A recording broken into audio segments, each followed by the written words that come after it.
Hello दोस्तों, सलाम, नमस्ते, छा हाल आहिनि? ख़ुशि आहियो? ख़ैरु। सो पाण ग्रुप ठाहिया हुआ व्हाट्सअप ते, सो उते बि कंटिन्यू कयूं पिया।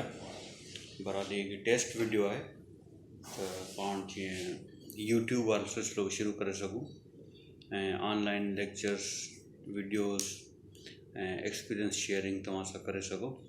सो उन सिलसिले में मां हिकु यूट्यूब चैनल ठाहियो आहे, तव्हां सां लिंक बि शेयर थी वेंदो ऐं उन ते पहिरीं वीडियो रखूं था पिया। अॼु खां मां पोस्ट कई सितारनि जो ॼमण ऐं मरण वारो जेको किसो आहे उन बारे में। सो उन ते पाण हिकु ॿ सुवाल दोस्त कया, उहो पाण आंसर ॾियूं था। त हिकु सुवाल इहो हो त हाइड्रोजन एटम, ॿ हाइड्रोजन एटम पाण में मिली करे हीलियम कीअं था ठाहिनि पिया, जंहिं कोर जो टेम्परेचर 1.5 करोड़ डिग्री सेंटीग्रेड हूंदो आहे। उनमें इहो आहे जो ॿिनि एटम्स हाइड्रोजन खे खणी उनखे स्क्वीज़ करिणो आहे, हिक ॿिए सां मिलाइणो आहे सफ़ा ई, ठीकु आहे न। उन में छा थींदो, तव्हांखे प्रेशर रिक्वायर्ड हूंदो, माना एतिरो प्रेशर हुजे जो अव्हां हाइड्रोजन जे एटम में जेको न्यूक्लियस आहे उनमें हिकु प्रोटॉन हूंदो आहे, उन न्यूक्लियस में ॿियो प्रोटॉन विझणो आहे, ठीकु आहे न। इलेक्ट्रॉन पाणे अची वेंदा। हाणे जॾहिं हिकु प्रोटॉन ॿिनि प्रोटॉन्स में तब्दील थींदो या कन्वर्ट थींदो या हिकु ॿियो इलेक्ट्रॉन ऐड कयो वेंदो उनमें प्रोटॉन त उहो हीलियम में कन्वर्ट थी वेंदो आहे, ठीकु आहे। हाणे जीअं त प्रोटॉन छा हूंदो आहे, प्रोटॉन डिफाइन कंदो आहे कंहिं बि एलिमेंट जो एटॉमिक नंबर छा आहे। जंहिं बि एटम में जेतिरा प्रोटॉन हूंदा उहो उनजो एटॉमिक नंबर हूंदो आहे।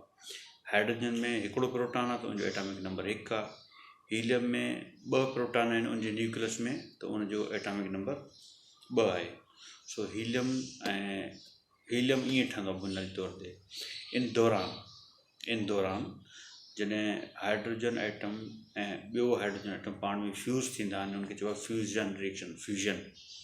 सो उन फ्यूज़ थियण जे अमल दौरान, फ्यूज़ मतिलबु हिक ॿिए में मिलाए छॾणु, ठीकु आहे न। उन फ्यूज़ थियण जे अमल दौरान तमामु घणी हीट निकिरंदी आहे, एनर्जी निकिरंदी आहे, जेका आहे सिज अरबे सालनि खां काइनात में या पंहिंजी गैलेक्सी में बेसिकली 8 शहरनि जे लाइ जेका हीट ऐं एनर्जी जनरेट थो करे पियो, उहा छा आहे, उहा बेसिकली हीलियम आहे। हीलियम कन्वर्जन जे प्रोसेस दौरान वाधू एनर्जी आहे, जंहिंखे पाण हीट चवंदा आहियूं या लाइट चवंदा आहियूं या एनर्जी चओ या जेको बि चवंदा आहियूं। सो इन तरीक़े सां हर स्टार में काइनात में 2000 अरब गैलेक्सीज़ आहिनि ऐं हर गैलेक्सी में लॻभॻि 100 खां 500 अरब सितारा हूंदा आहिनि। कंहिंमें 1000 अरब सितारा बि हूंदा आहिनि, पर पाण एवरेज वठूं था 100 अरब सितारा। त उन हिसाब सां हिकु 100 अरब खे तव्हां ज़रब कयो 2000 अरब सां, त जेको नंबर ईंदो उहो लॻभॻि ईंदो 2⁻22 या 23, ठीकु आहे न। काइनात में कुल सितारा केतिरा थिया, 2⁻22 कंफर्म कयूं था वरी, 22 या 23 आहे, ठीकु आहे। सो हर सितारे में घणे भाङे छा यकीनन इहो ई अमल थींदो आहे जंहिंसां उहो एनर्जी हीट प्रोड्यूस कंदो आहे। त helium conversion basically hydrogen helium में फ्यूज़ थींदो आहे ऐं सितारो रोशनी ॾींदो आहे ऐं गर्मी ॾींदो आहे। सो घणे भाङे इहो ई अमल आहे। हाणे के सितारा साइज़ में तमामु वॾा आहिनि, उहे जल्दी फ्यूल खे ॿारींदा आहिनि, उन करे उनजी उमिरि नंढी हूंदी आहे।